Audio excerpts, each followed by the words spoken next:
कई बार सिर्फ सफलता ही काफ़ी नहीं होती, उसका टिकाऊ होना भी बहुत ज़रूरी होता है।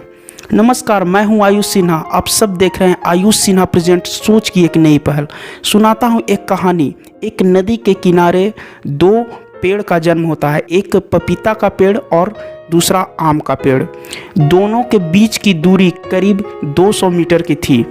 दोनों साथ साथ जन्म लेते हैं तो दोनों में गहरी दोस्ती हो जाती है। पपीता का पेड़ जल्दी जल्दी बढ़कर और उसमें जल्दी ग्रोथ हो जाता है, लेकिन बेचारे आम के पेड़ धीरे धीरे बढ़ रहा था, धीरे धीरे उसमें ग्रोथ हो रही थी। ऐसा देख पपीता को पेड़ को घमंड आ जाता है। पपीते के पेड़ आम को चिरकाने लगता है, बेवजह उसे परेशान करने लगता है कि तुम्हारी तो ग्रोथ ही नहीं हो रही है, तुम बढ़ ही नहीं रहा है, मुझे देखो मैं कितना आगे जा रहा हूँ, मैं जल्दी जल्दी बढ़ रहा हूँ। आम बेचारा परेशान मन ही मन आम का पेड़ भगवान से प्रार्थना कर रहा था, प्लीज़ भगवान मुझे भी सहायता कीजिए, मुझे भी ग्रोथ दीजिए। ऐसा देख आम का पेड़ कुछ नहीं बोल रहा था, चुपचाप सहन कर रहा था।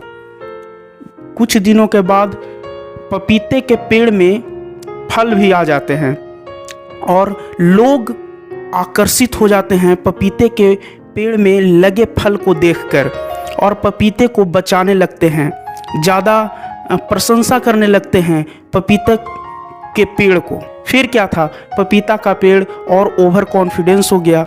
अब तो आम से बोलना तो दूर, देखना भी पसंद नहीं कर रहा था पपीता का पेड़, इतना ज़्यादा घमंड हो गया था। कुछ दिनों के बाद वो कहते हैं ना कि वक्त सबका आता है, उसी प्रकार आम का भी वक्त आया। उसमें भी ग्रोथ हुआ, वो बहुत बड़ा हुआ, उसमें भी फल लगा। लोग अब पपीते से ज़्यादा आम को अहमियत देने लगे। आम फल के साथ साथ छाया भी दे रहा था, लकड़ी भी दे रहा था और भी बहुत कुछ आम दे रहा था। अब लोग पपीते को छोड़कर आम के प्रति आकर्षित होने लगे थे। कुछ दिनों के बाद अचानक से बरसात के दिन में आंधी आता है और उस आंधी को पपीता का पेड़ सहन नहीं कर पाता है और बुरी तरह पपीता का पेड़ कवड़कर बिखर जाता है। उस वक्त आम के पेड़ ने पपीते के पेड़ से प्रश्न करता है कि क्यों, कहाँ गए वो लोग जिस पे तुम हमसे घमंड करता था? आज वही लोग मेरे पास आ रहे हैं, वही सारे लोग मेरे पेड़ के छाए के नीचे रहते हैं, मेरे पेड़ के नीचे जो पत्ते गिरते हैं उसे ले जाकर खाना बनाते हैं, मेरे द्वारा दिए गए फल को बाजार में बेचते हैं, पैसा कमाते हैं, लेकिन क्यों तुम्हारे तरफ कोई क्यों नहीं देख रहा? लोगों को क्या है, लोग को जिधर फ़ायदा रहेगा उधर रहेंगे, जिससे फ़ायदा रहेगा उसको प्रशंसा करेंगे।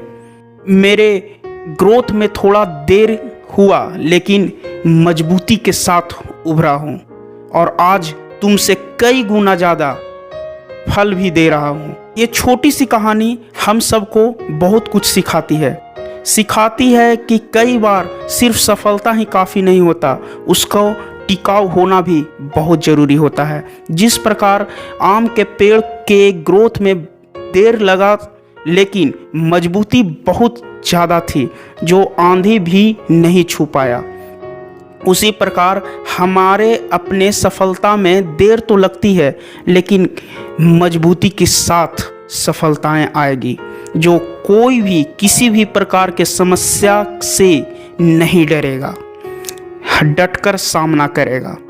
इस कहानी से दूसरी सीख ये मिलती है कि दूसरे के सफलता को देखकर अपने लक्ष्य से कभी मत भटकना, क्योंकि वक्त सबका आता है, अपना टाइम भी आएगा। इस कहानी से तीसरी सीखने वाली बात यह है कि फल पे मत ध्यान दो, फल को छोड़ दो, अपने पकड़ पे, अपने मजबूती पे ध्यान दो, वक्त आने पे फल भी मिल जाएगा। और अंत में बस यही कहूँगा कि अपने सपनों के विश्वास के साथ करो कुछ ऐसा कमाल कि दुनिया दे आपकी मिसाल। याद रखें, हर रविवार मेरे पेज तथा यूट्यूब चैनल पे देखें एक नई कहानी ऐसी जो प्रेरणा दे। धन्यवाद।